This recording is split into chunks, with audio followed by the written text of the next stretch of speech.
حضور سے پوچھا گیا کہ غیبت کیا ہے؟ آپ نے فرمایا ذکرو کا آخا کا بما یکرہو، تمہارا اپنے بھائی کا تذکرہ کرنا کسی ایسے اعتبار سے جو اسے ناپسند ہو. اگر اس کے سامنے کرو گے اسے ناپسند ہوگا، اس کے علم میں آئے گا کہ میرے بارے میں یہ بات کہی گئی ہے تو اسے ناپسند ہوگی. ایسی بات کا اس کی غیر موجودگی میں بیان کرنا.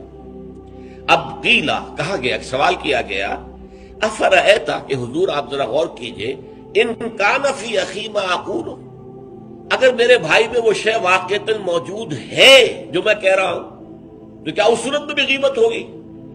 قال، فرمایا حضور نے، غور سے سنیے، ان کان فیہ ما تقول فقد اغتبت ہو، اگر تو اس میں وہ برائی ہے جو تم کہہ رہے ہو تو تم نے غیبت کی.